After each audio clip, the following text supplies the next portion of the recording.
ZipRecruiter is a proud sponsor of Without Warning podcast. Use code word WOW and search for jobs anytime, anywhere. The Lauren Agee case was hastily closed by authorities, but many questions remain. Come behind the curtain with private investigator Sheila Wysocki as she uncovers the truth about what happened to Lauren. This is Without Warning. Warning: the following episode contains details about sexual violence and elements that are graphic in nature.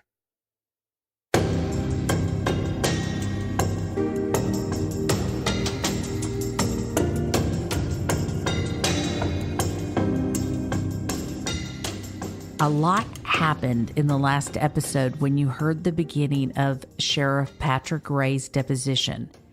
It is mind-blowing to me the things he couldn't remember, such as if he had met Hannah Palmer or who she was.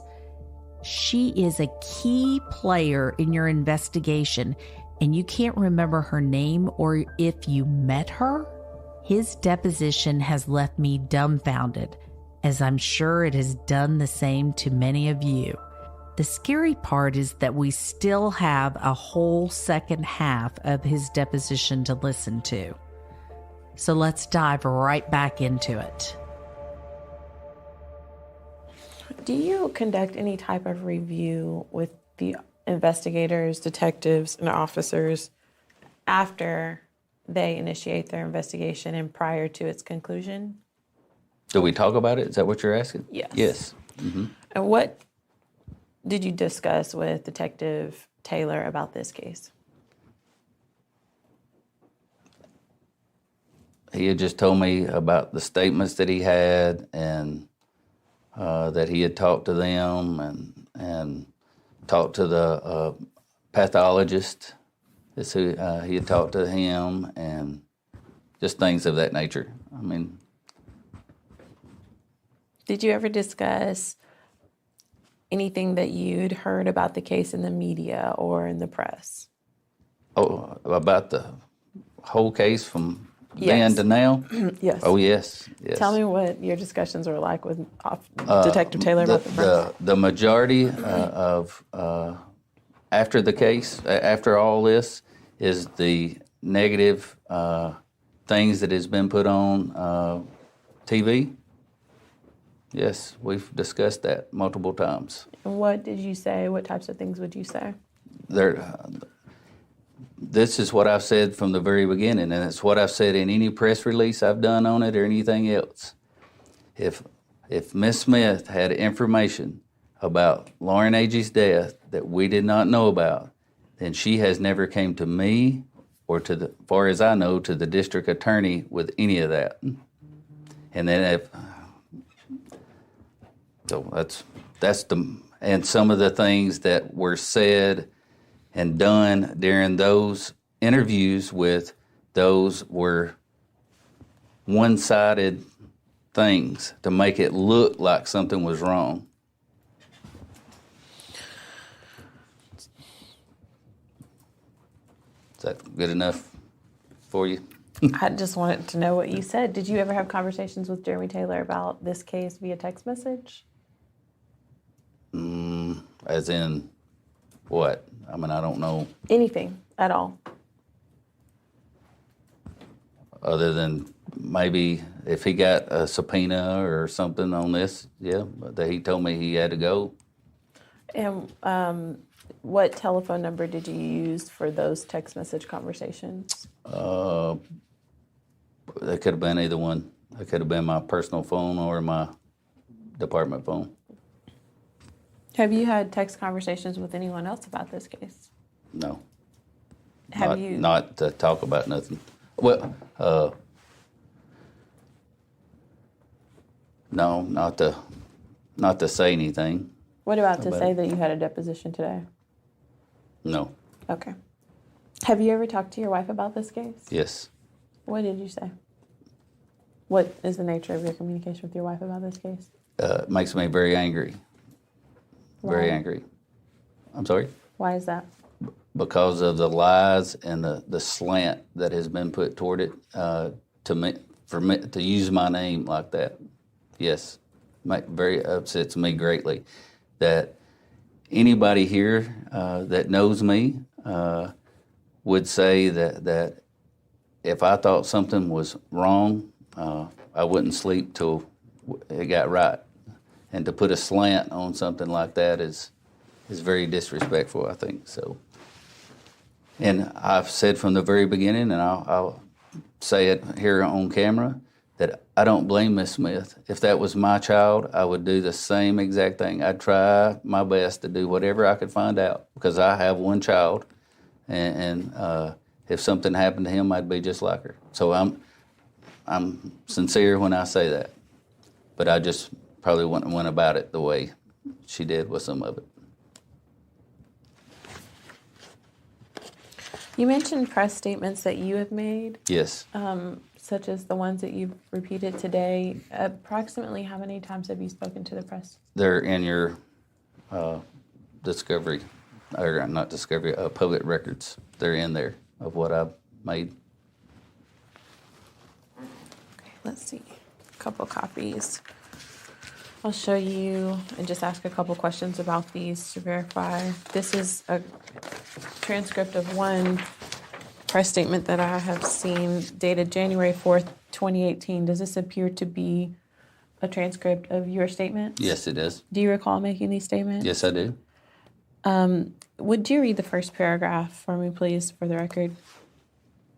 It says, in the last few months, District Attorney General Bryant Dunaway and I have talked about reopening Lauren Agee case. Reopening the Lauren Agee case for review. Neither the DeKalb County Sheriff's Department nor the District Attorney General's Office have obtained any factual information about the case since the case was closed as an accident. Thank you. And is that an accurate record of what you stated in January? Yes, and it's still an accurate record today.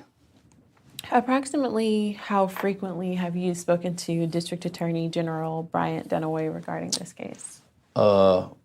We talked about it, about opening the case back up. About opening the case back up. When? Well, before that date, before January, the end of last year. We had talked about it because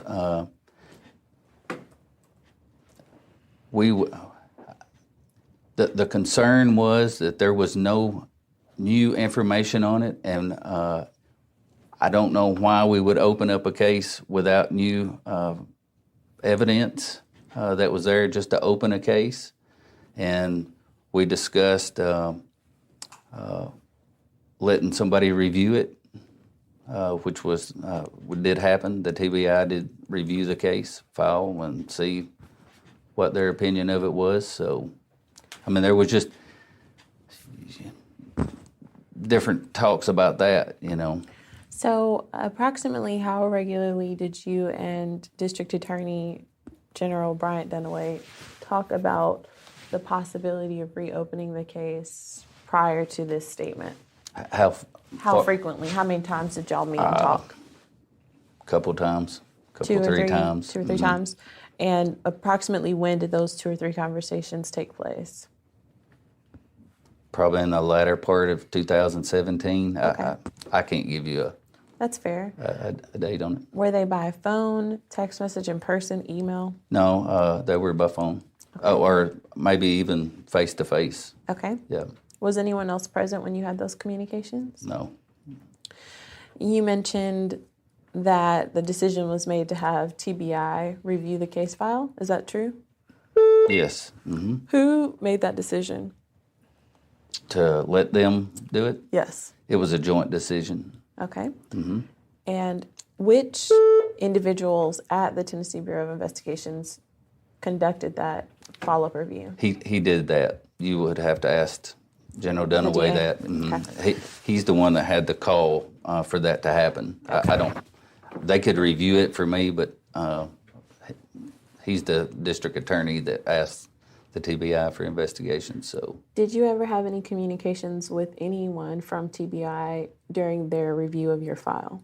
Not that I can recall. How about? That reviewed for the DA. That's what you're talking about, right? Yes. Yes. No. That I recall. Have you ever had any communications with anyone from TBI regarding this case? Well, I mean, you can't ask a question like that of when it's been all over 2020 and everywhere else, because everybody has something to say about it. So I don't know. I'm just asking if you had communications with individuals from the TBI about this case.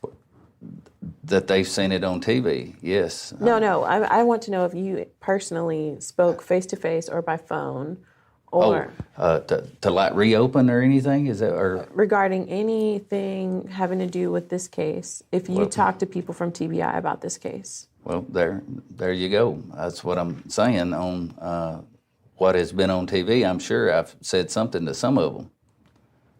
Or they've asked me a question about the case or something like that. So I'm sure that has happened.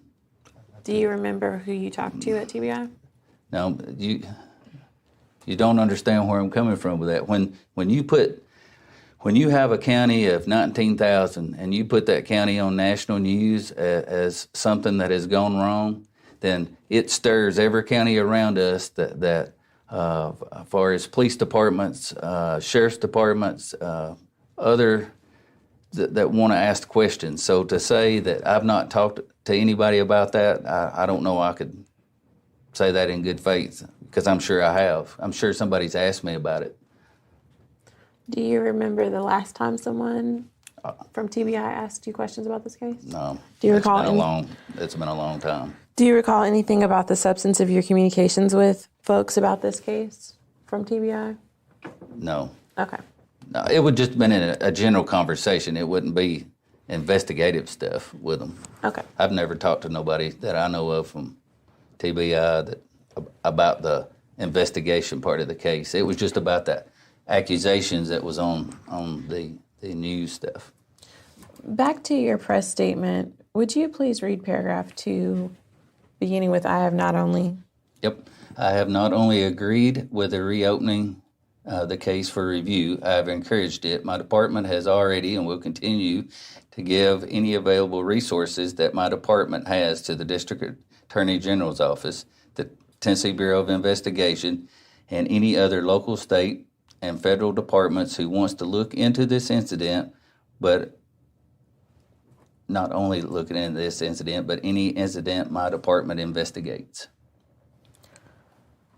It states here that you agreed with reopening the case and encouraged it. Yes. Why did you feel that way when you made this statement, or is this a true statement?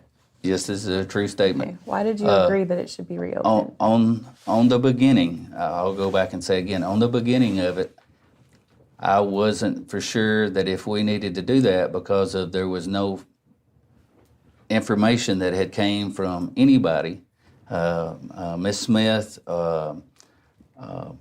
anybody that we had, there was no information come. So I hesitated on the beginning because I thought, well, if we open this, then everybody that comes after that doesn't agree with what we say, then we'll have to reopen every one of them. So, but as things went on and the district attorney and I told him I was ready to put it to rest if it took reopening, and I was ready to do it because I'm still confident in what had happened for what information I had at that time and that I still do today, because I don't have any more information now than I did then. So you saw reopening as a step towards putting this to rest? To closure, yeah, to whatever anybody had that Miss Smith or anybody else had that was in, if she wanted to tell them, I guess she could have told them what she wanted to tell them. What steps did your office take between its initial decision in September of 2015 to close this case and January 4th of 2018 to potentially reopen it? What steps did your office take to seek new information, other than making yourselves available for statements from Ms. Smith? We, back when I was trying to think of, I can't think of Lauren's dad's name. Brian? Brian, yes. He and Mr. Smith came for a sit-down talk. It's what it was supposed to be, and that's what, I don't know if Jeremy had talked to Miss Smith or Mr. Smith to tell them that we would answer any questions that they had or anything for a sit-down the day that we were going to give her stuff back to them. And Brian and Mr. Smith came and didn't have any questions. We asked them if they had any questions, and they said no, and they just wanted her stuff, and they left. So, I mean... So you made yourselves available for conversations. Yes. You made yourselves available to receive emails. Yes. Gave your number, made yourselves available to receive text messages and calls. But did your office take any affirmative steps to investigate new leads, to find new leads? Well, there was no... We don't know of any new leads. Did you take any additional steps to investigate why the officer from White County thought that one of the male individuals present on the boat with Jeremy Taylor was acting funny? You would have to ask Detective Taylor that. I know there was a pretty good gap in between there. He might have went back and talked to whichever one that was or whatever. I don't know. So you didn't take any steps to further Nope. investigate that officer's testimony? Nope.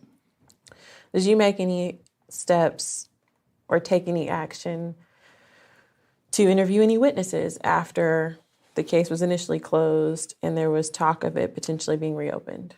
The only thing this is the only thing I done is went and talked to the young lady, Miss Smith, the White County officer. Then I was there when Mr. Smith and Brian came and picked up the belongings. I called the medical examiner to see what her blood alcohol content was because I thought that's what it was on the report, but I wanted somebody to tell me because I think it was in milliliters or something.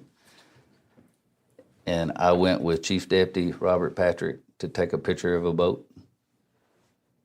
It's the only thing I've had that I can recollect that I've had to do with any of it. Was there any new detective assigned to the investigation prior to its potential reopening? No. Why? Because why it not? wasn't, we hadn't done anything, haven't gotten any information, or the district attorney had the TBI to reopen it, not us. But the TBI didn't reopen it. They reviewed what you'd already done, right? Reviewed. So the TBI reviews what you've done, but you don't do anything in addition to what you've already done in substance. Right. If something new came up, then yes, I assure you we would look into it and see what it was. We'll mark this as Exhibit 2. Okay. Have you reviewed the medical examiner's report in this case? Yes. Okay, we might get to that in a second. Let me show you another document. See if you recognize this. Do you recognize this transcript? Yes.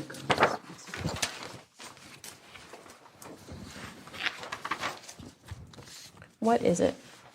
It's a news release. And approximately when did this news release take place? March the 13th, 2017. Are these your words? Yes. And does this appear to be an accurate copy of what you released to the news? Yes. Why did you feel the need to make a news release in March of 2017? Because Fox 17 News kept running things that were making things appear one way, which was the wrong way. And what is the basis for your conclusion that Fox News was skewing the information? People talking about it and him putting people on there, telling things that wasn't true and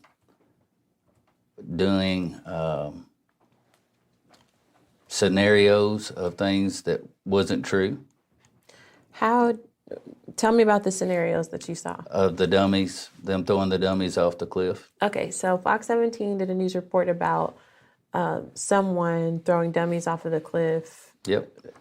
I'm just going to presume you're talking about to reenact Yes. the scenario of Lauren accidentally falling from the location where she's believed to have fallen and died. Yes. And why do you conclude that that couldn't have been true? Because they don't know where she fell off at. Do you know where she fell off? No. How do you know that they don't, that the individuals throwing the dummy off were inaccurate?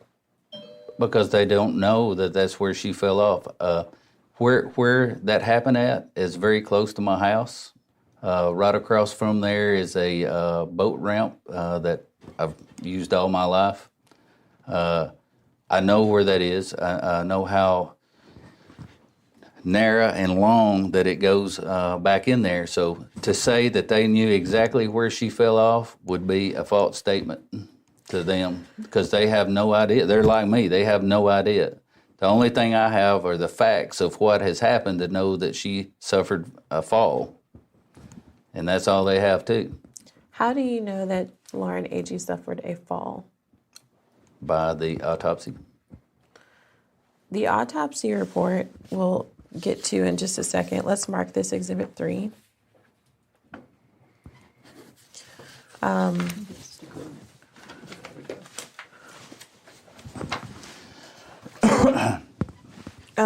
You say the autopsy report allows you to draw the conclusion that she suffered a fall. That's correct. In particular, as compared to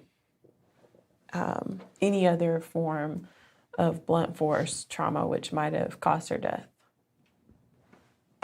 That's correct. Okay. Back to this press release. It states that the incident was reported. Can I have mine back? I'm sorry. All right. It states that the incident was reported on July 26, 2015.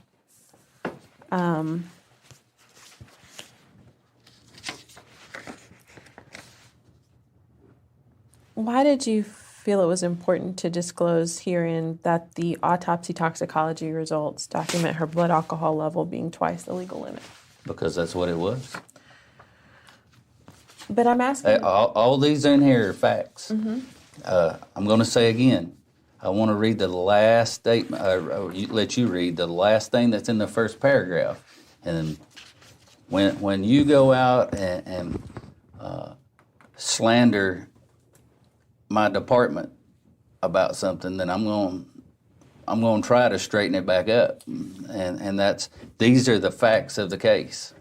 Not what somebody said, not what somebody done. Those are the facts of the case. So, did you at any time employ anyone to conduct a reenactment of the alleged fall? No. Why? Because we do not know where she fell off at. Based on the Farrier Files report on someone conducting an investigation of their believed position of the fall, do you know? That's exactly right. Their belief, there's nobody going to know that. Right, but the conclusion of their investigation was that she couldn't have fallen from the spot that they chose and landed where she was found, right? I would assume. Would that not count in your book as new evidence or new information that you could use to reopen the case and to conduct your own reenactment of where you believe she might have fallen, or other places to show that it's possible that she could have fallen accidentally and landed where she was found? I could go right across from where they done that on the other side and make what happened go right along with that autopsy report. But you didn't. Because I don't know that's where she fell, so why? But my question to you, which you didn't answer yet, is whether or not this reenactment counts in your book as new information that you could use to find out whether this was truly an accident. No. Why does this not count as new information? Because nobody knows where that point was of where she fell off. If you're asking me where they have picked out if she could have fell off there or not, I mean, she could have fell. I don't know it would have done as much damage to her as the autopsy report. I don't know that, but So your conclusion is that she definitely fell. Is that correct? That's correct. I believe that. Based on the evidence that you have in the case file and the investigative report, is it possible at all that she could have died by other means and not by an accident? By the facts of the case that I have, Yes. as far as what the detective has done and what the autopsy and toxicology reports are, yes, I believe she fell. Right, but my question was, is it possible that she could have died by other means other than an accidental fall? I see that the conclusion is that she fell, but do you believe that the evidence allows for the room for possibility that she could have died from other means? I only have the facts that I can go off of, and those facts are what the report is and, of the autopsy and what the investigation is. I do not see that noted in the autopsy report of someone who does specializes in causes of death that says that in there. Other than the possibility of drowning, I think was on there too, or something like that. I'd have to look at the report to say that. A secondary to it or something.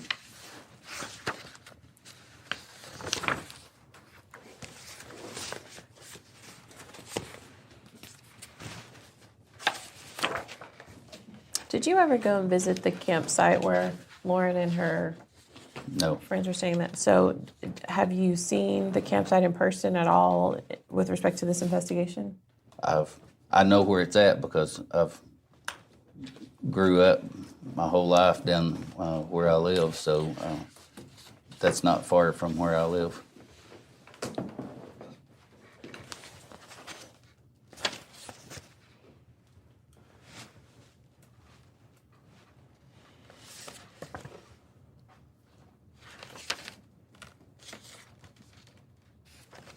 But I've never in my life got up there, if that's what you're asking.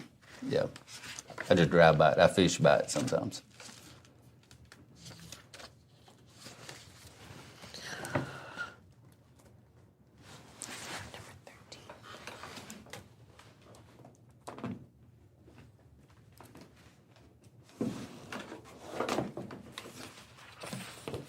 Have you reviewed the medical examiner's report in this case? Yes. Does this appear to be a copy of the medical examiner's report?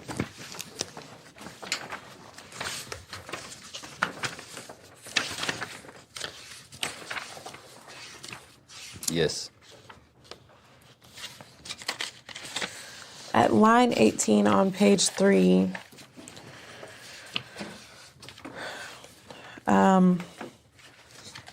I see that it says contributory cause of death, possible drowning. Is that correct? Where? Line 18 on page 3. Yes. And above that, I see cause of death, blunt trauma to head and back. Is that correct? Yes. And then at the line 19, it says manner of death, accident. Is that correct? Yes. In your experience as sheriff, is it fair to say that the manner of death is a conclusion drawn based on the evidence? I'm trying to understand if this report to you represents. This is what the pathologist seen in his investigation that ruled the manner of death. Multiple My blunt force understanding of it. injuries is the cause of the death. Multiple blunt force injuries. On page 4, it says pathological diagnosis: blunt force injuries to the head, abrasion to the right side of the forehead, tan abrasion of the lip. Tan. Blunt trauma to the torso, multiple abrasions and contusions. It says on page 5 at the top, cause of death, multiple blunt force injuries, and possibly drowning. Is that accurate? An accurate reflection of what you see in this medical examiner report? Yes. And is this what your office used to draw the conclusion that Miss Agee died as a result of an accidental falling? No. What did you use to make that conclusion? The autopsy, along with what the detective had found out through his case, is what determined that. Are there any particulars about what the detective found out in his case that you relied on to draw the conclusion? I don't. You would have to talk to the detective about that. All right, we'll mark this as Exhibit 4. And I will say it's just not the report itself, also with the pictures that was taken that you have been supplied a copy of also. Have you reviewed any of the witness statements in this case? Yes. Okay. Anything stand out to you about the witness statements as inconsistent or a basis for taking further investigative steps? I can't remember. It's been a long time since I've read them. Not at that time.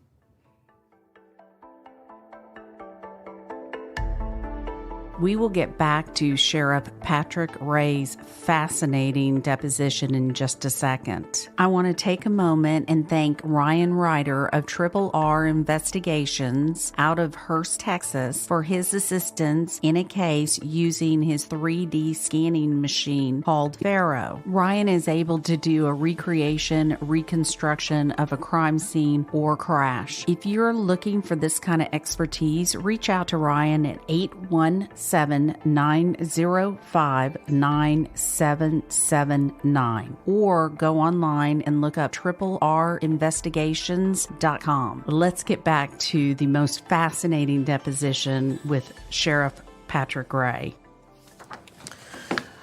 Does this look like a copy of what you reviewed in terms of voluntary written witness statements for this case?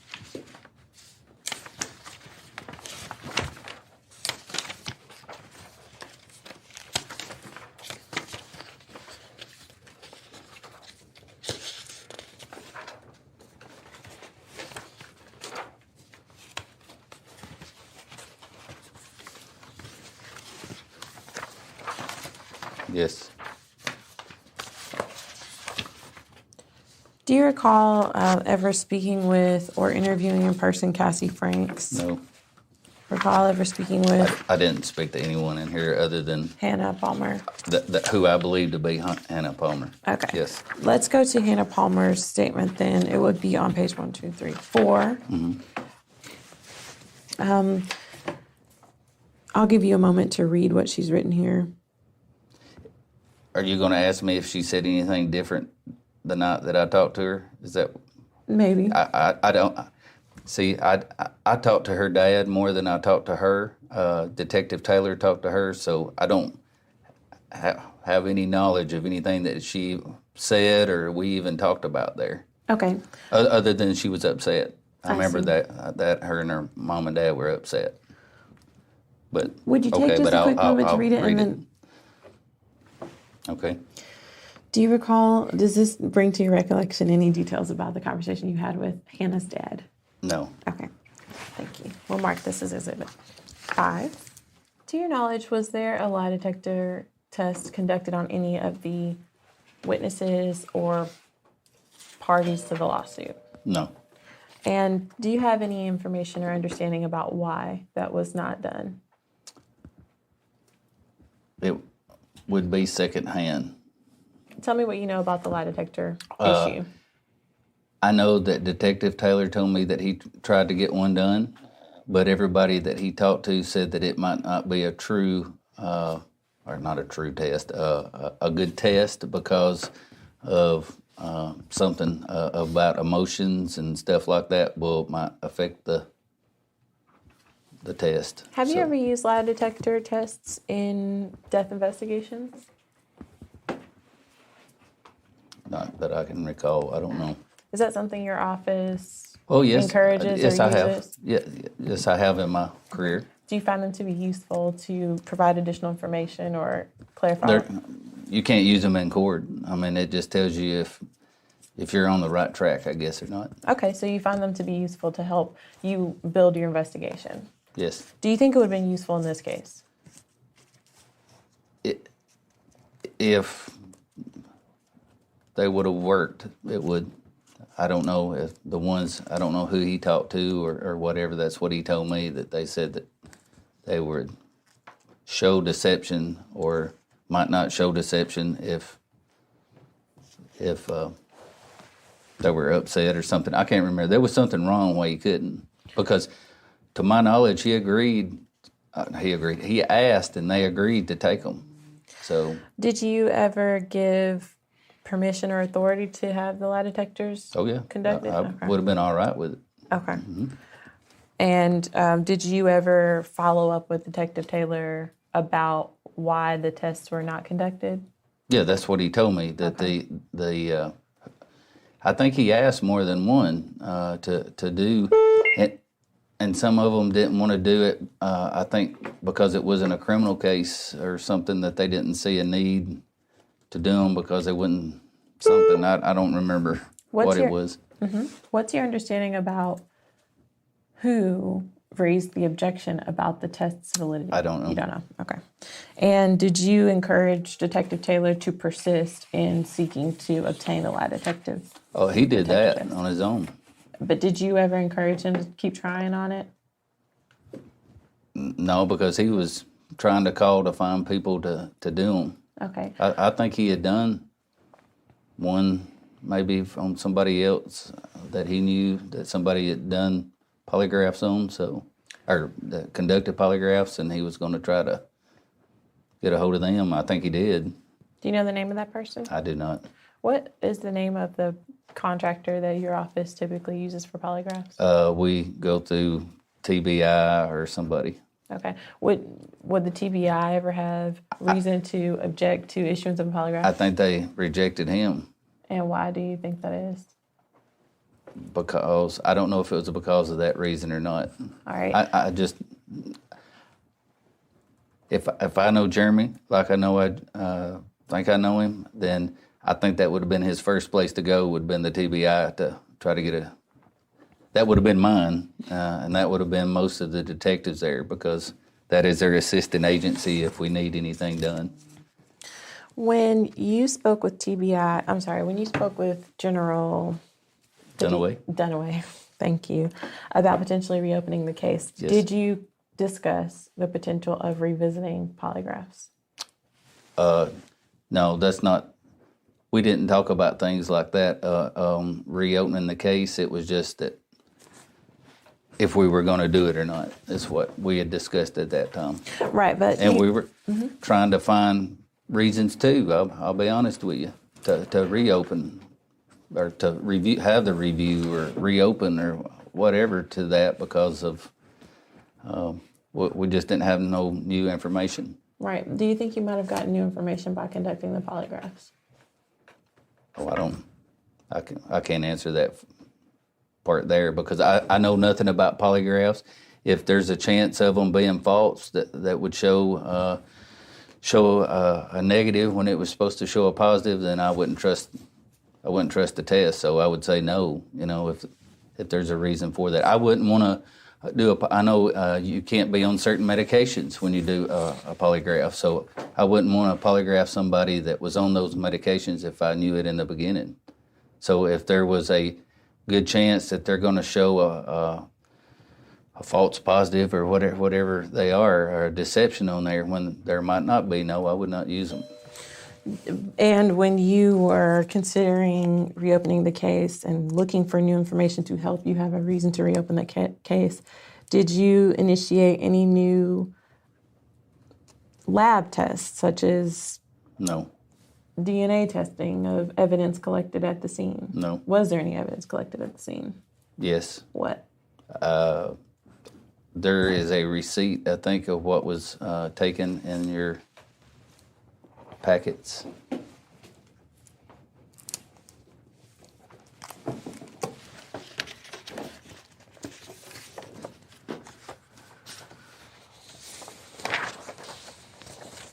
I apologize if this is double-sided.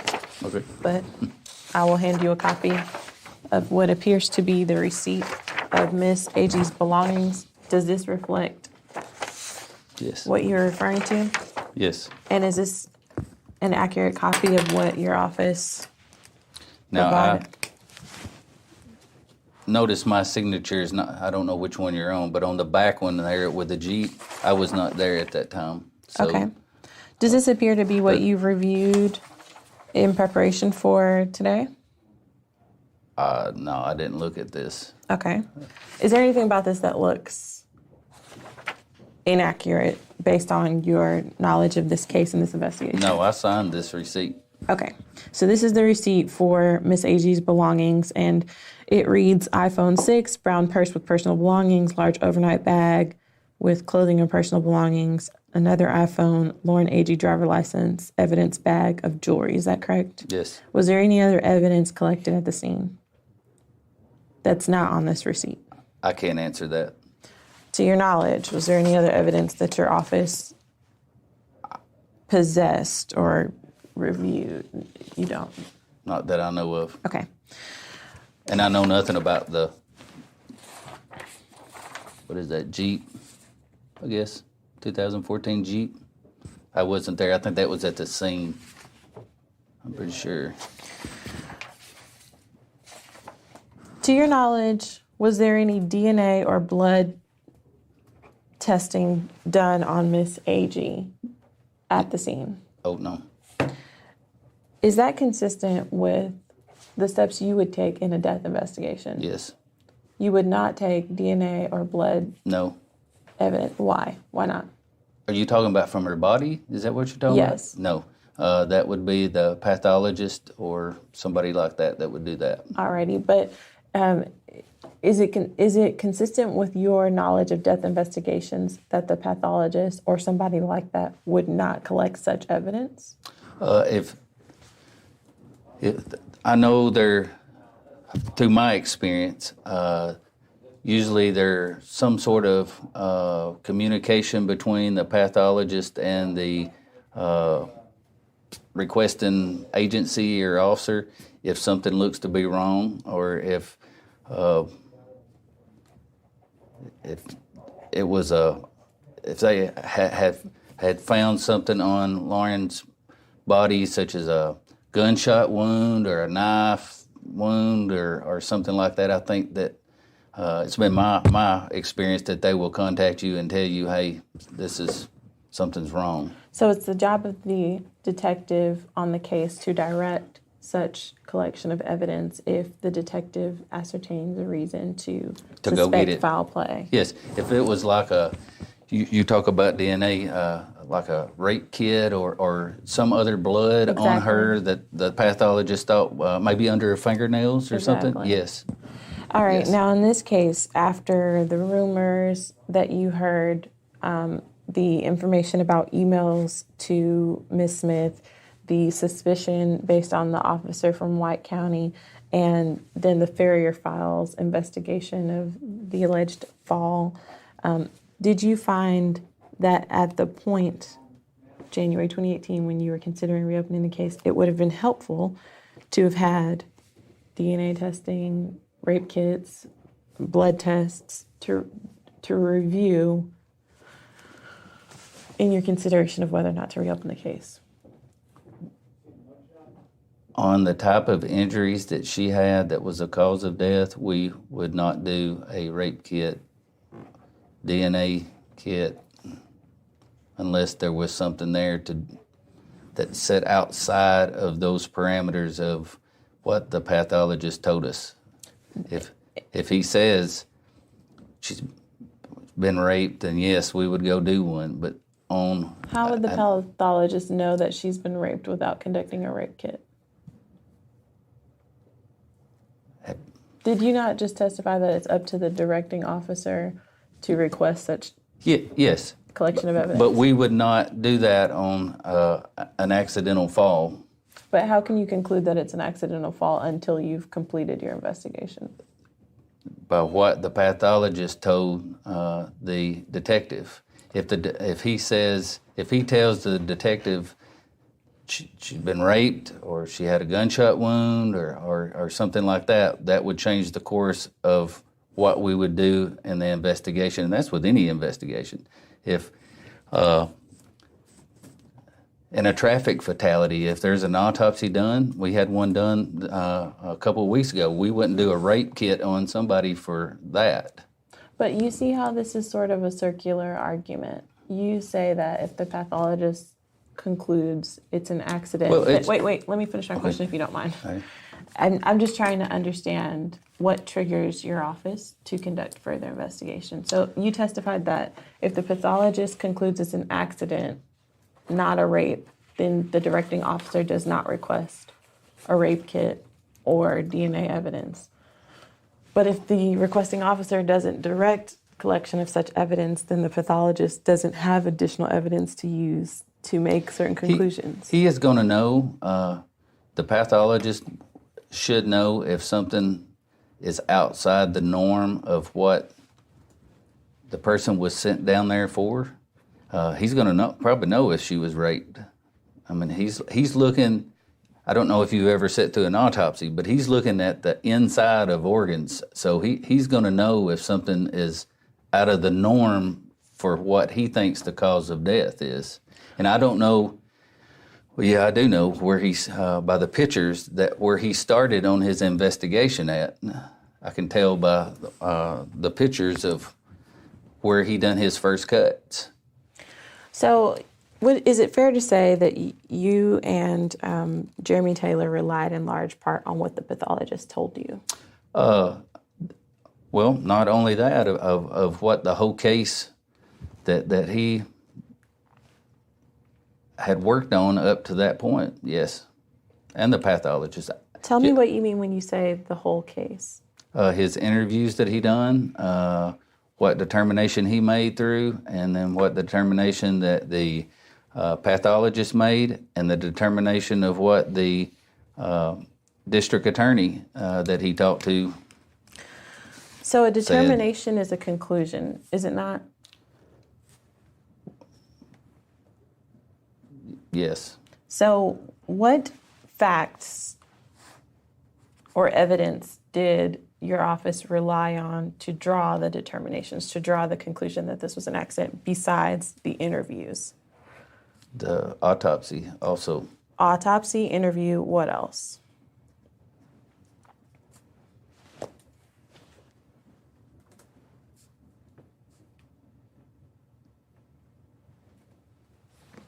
That would probably Okay. be the main points, that's all. You didn't do the reenactment with a dummy.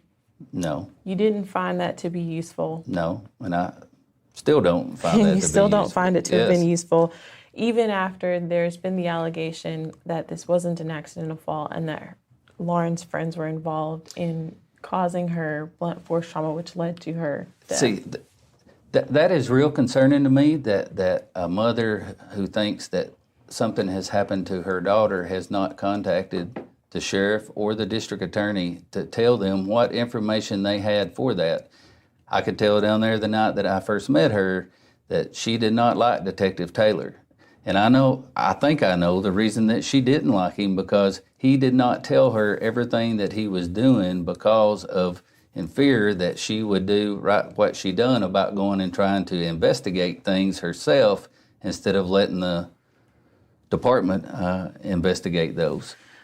So I think that is where the problem with Miss Smith started at. But now, having... I'm going to go back and say, I do not blame Miss Smith for doing everything she can do, because if it was my child, I would do the same thing. I just don't know if I would do it in the manner that she done it. Right. And your office encouraged Ms. Smith to bring facts and evidence. Yes. And said that you would reopen the case if there were new facts and evidence, but not until or unless there were new facts or evidence. Yes. And your office concluded that it wasn't necessary or important to do a dummy reenactment. Yes. And so if Ms. Smith wanted to see that done, she would have to basically do it on her own. Yes, but she don't got to put it on national TV. So the issue you have is with the media portrayal of it. See where we have problems with that, if anything that we have to go back and reopen, I'm afraid what they have seen on TV contaminates anything that we ever try to do, because some of that stuff that is on that zip drive, Jeremy told me that some of it was true, that what was said, but it was taken out of contents of what really happened to make it look, to her, it probably looks like that, or somebody told somebody that told somebody. See, that's where the rumor took over the facts, I guess. So now that has happened, and people see that on TV, then yes, I think it contaminates her case very bad. What steps did your office take to preserve the scene of this death or evidence that could have been collected in connection to your investigation? I was not there for the scene. I know that they'll have to testify to what they done. I wasn't there at the scene. What was here was in her evidence, and I don't know anything else to tell you about it.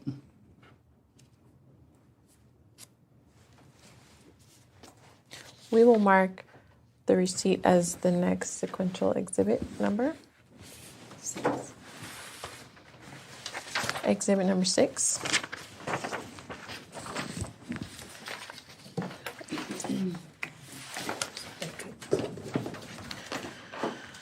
Are there ever times in which your officers receive notes in their personnel file for conduct on the job? Yes. What are the circumstances that might rise to the level of getting a note in the personnel file?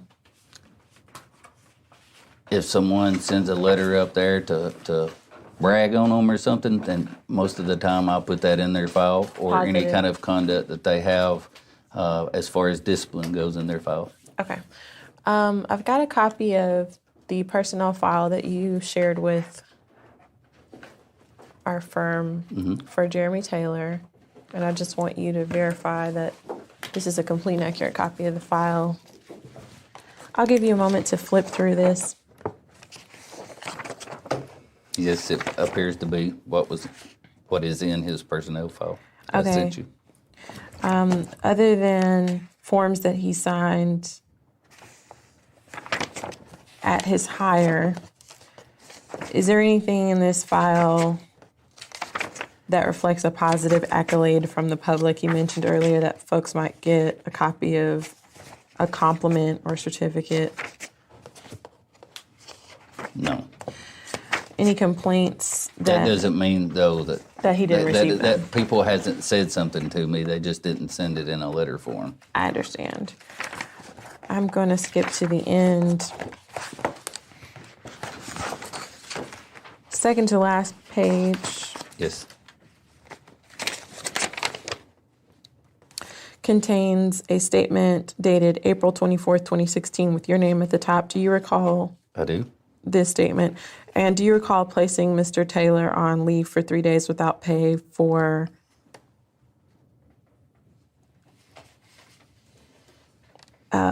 facial hair and for ordering a pizza and coming in without proper attire? No. I gave him the 3 days off because he did not dress for work appropriately and not shaven. Okay. There was nothing. The pizza, it was just in there to Give context. say he didn't. Yeah, he didn't. He should have changed clothes, I guess. Because he had time to order the pizza. Yeah, so he right. would have had Yes, time to it's change. not for ordering the pizza. Yeah. I understand. Is this a problem that you'd had with Officer Detective Taylor in the past? Not shaving. He did have a warning, I think, or verbal one by Chief Deputy Adamson, which I think is the other page, on 12/17/2015. All right. We will mark this as Exhibit 7. If, for example, Detective Taylor had inadequately investigated a case, would that have been something that you would document in his personnel file? Yes. Okay. To your recollection, are there any other issues that you've had with Detective Taylor when he was on the job at DeKalb County that you did not put in his personnel file? No. Other than the verbals, there was probably a verbal before the unshaven thing that is in there, just day-to-day stuff. Okay.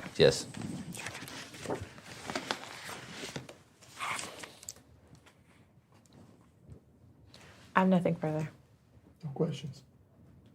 Stephanie, do you have any questions? No, I do not. Thank you. Thank you so much. We're going to go off the record. Okay. Thank you so much.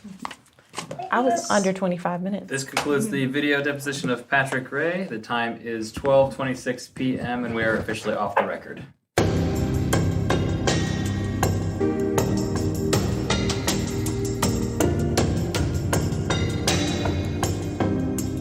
Lauren's family gives their full permission for any and all details to be shared in hope that the truth will come out. If you know anything at all, call 1-888-599-0008 or email tips@SheilaWysocki.com. Next time on Without Warning. Okay, did you ever do anything to determine whether or not someone could have fallen and ended up in the water where Lauren eventually was found? No, because I didn't know where that she fell. And you did nothing to investigate that fact, did you? No, I didn't. Without Warning. Host, Executive Director, and Executive Producer, Sheila Wysocki. Producers, Katie Zitzman and Aaron Parker. Editors, Katie Zitzman and Aaron Parker. Mixing and mastering by Resonate Recordings. Narrator, Tim Evans. Thank you for listening to Without Warning. Make sure you subscribe to the podcast and leave us a quick review to help others discover it too. If you or someone you know knows something about this case or the people involved, you can submit tips by emailing tips@SheilaWysocki.com.